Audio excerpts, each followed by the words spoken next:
Hello guys. Good afternoon guys. Naisipan ko lang ito guys na i-share sa inyo yung buhay ko.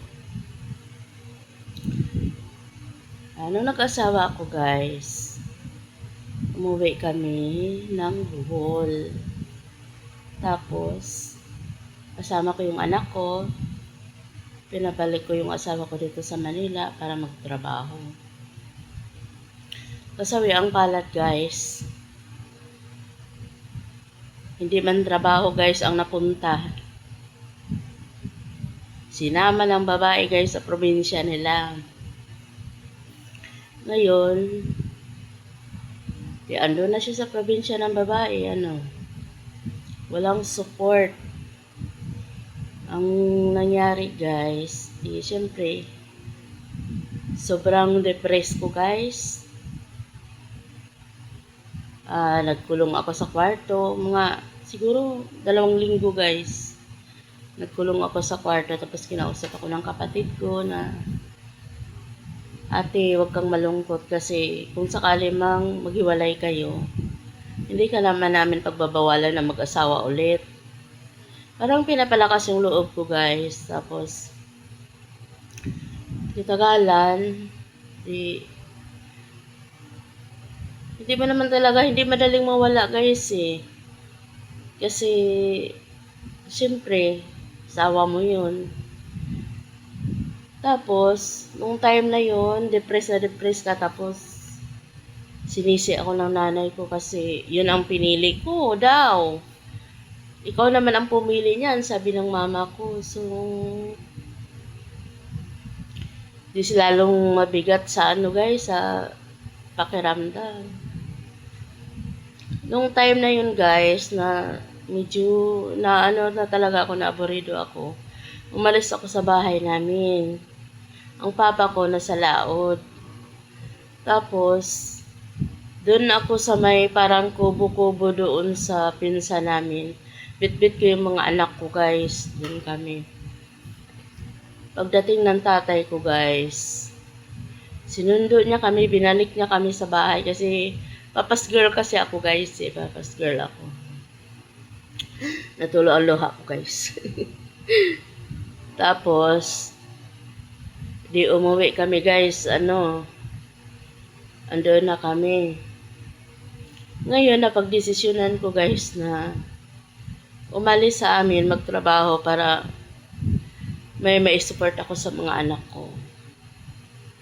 So, nag-caregiver ako dito sa Manila guys para masuportahan ko yung mga anak ko sa mga kailangan nila. Ngayon guys, every month ako magpapadala.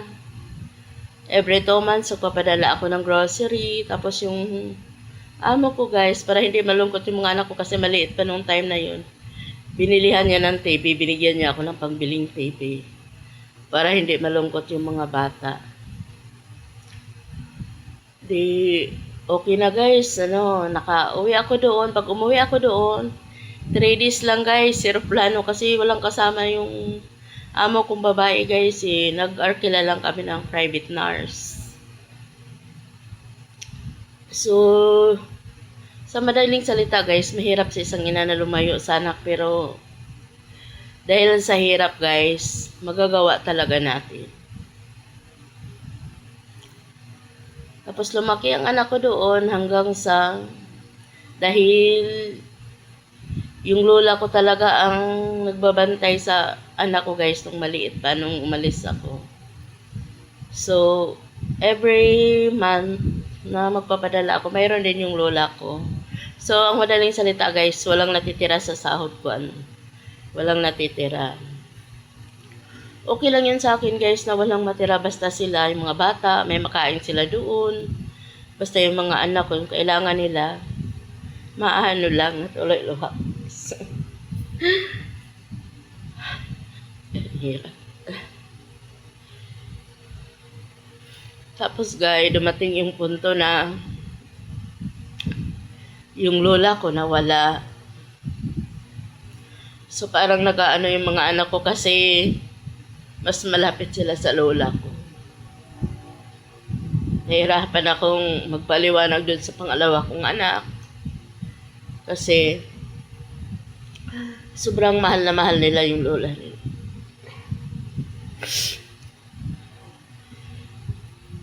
Tapos naging okay na yung lahat, guys, kasi araw-araw akong tumatawag sa kanila na ganito, ganyan. Nila-explain ko talaga na ganun talaga ang buhay. Sabi kong ganyan. Ayos na yun, guys. Nung pandemic, guys. Dito kasi ako sa Manila, guys. Nung pandemic, hindi talaga ako makauwi. Pinapauwi ako ng papa ko. Sabi niya, umuwi ka kasi namimiss na kita. Sabi ko naman, paano ako uwi pa? Pandemic? Daming proseso, guys. Daming proseso. So, sa madaling salita, hindi talaga ako nakauwi. So, pagtawag ko ulit, guys, nagpinto na yung tatay ko na napanaginipan niya yung mga lola ko, yung mga nandun na sa kabilang buhay, guys. So, nung kinuwento niya yun, sabi ko, pag niyaya ka nila, wag ka munang sumama kasi gusto ko uuwi pa ako dyan na nandyan ka. Sabi niya, oo, hindi naman ako sasama, sabi niya. Tapos okay na pinabilihan ko siya ng makain niya, kung anong gusto niya, nagpapadala ako sa kapatid ko. Kasi yung papa ko, guys, matanda na din. Parang dyan na lang siya sa bahay. So, nung time na pagtawag ko ulit, guys, parang magbe-birthday yun siya, magbe-birthday. Iba na yung itsura niya. Yung parang may kutob talaga ako na ibang-iba na yung itsura niya. So, may natabi akong pera, guys, na 3,700. Pinadala ko yun sa papa ko ay panghanda sa birthday. Sorry, guys.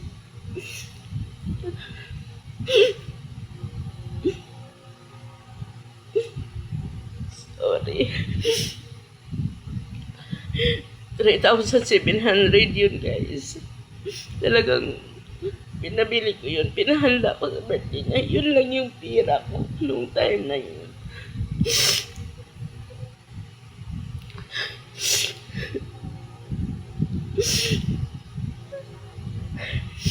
Tapos, guys, nung pinahanda ko siya, sabi ko sa kapatid ko, bumili ka ng baboy. Lutuan mo ng banal, yun ang paborito niya.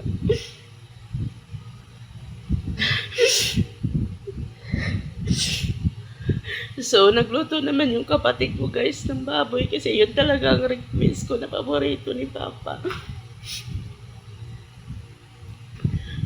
Tapos, after ng birthday niya, guys,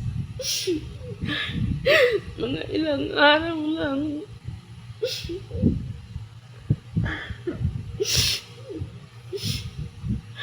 tumawag yung anak ko na sabi niya, Mama, wala na si Lolo.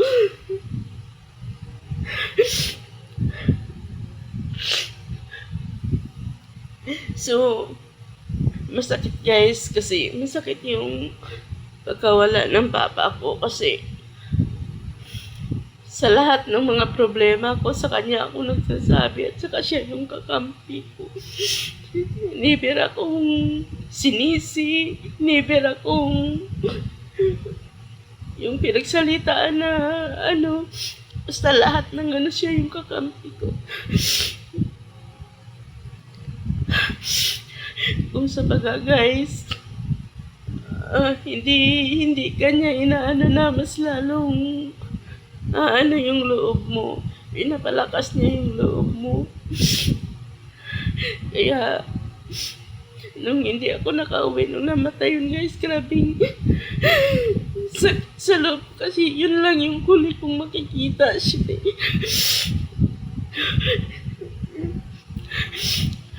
Tapos ang masakit dun pag nag-uusap kami, guys, no? Lagi niyang sinasabi sa akin na, anak, sana ikaw na lang yung naging maluwag ang buhay.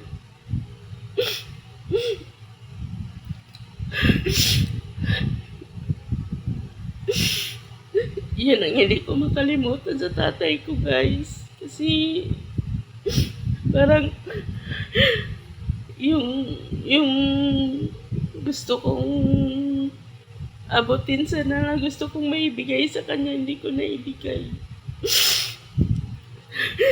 Kasi hindi po ako sinuwerte.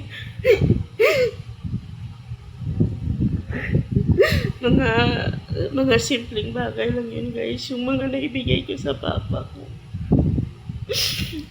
Kaya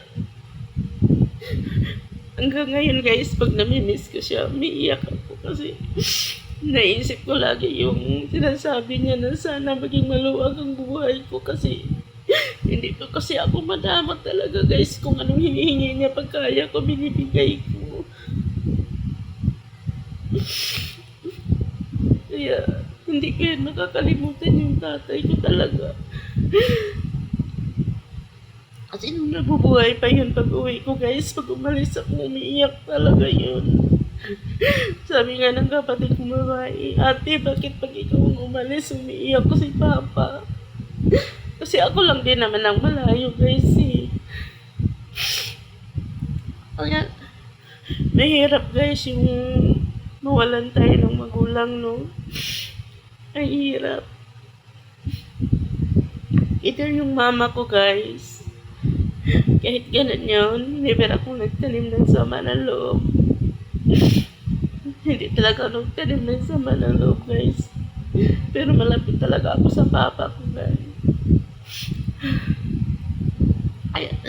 Kaya kayo, pag may magulang kayo, mahalin nyo. Kung anong kaya nung ibigay nyo.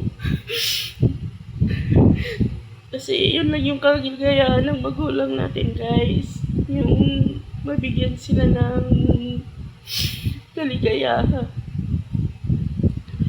Maliit na bagay lang po yun, guys. Kung kaya naman natin ibigay na. Huwag natin silang pagkaitan. Pag sila'y matanda na. Pasensya na, guys, naiiyak ako kasi namiss ko kasi yung tatay ko, guys. Kinuwento ko lang yung dinanas ko, guys. Salamat sa mga nakikinig o napanood nito. Sana isa sa mga vlogs ko, guys, pag-viral man lang sana. Para yung lola ko naman ang ipaayos ko yung libingan niya, guys. Kasi cross na lang yung natira sa kanya. Yun ang plano ko, guys. Ipaayos ko talaga yun. Walang ibang mag-aayos nun, guys. Yung hindi ako. Ganun ko kamahal yung lola ko, guys. Salamat, guys, sa mga nakikinig sa kwento ko. Bye, guys.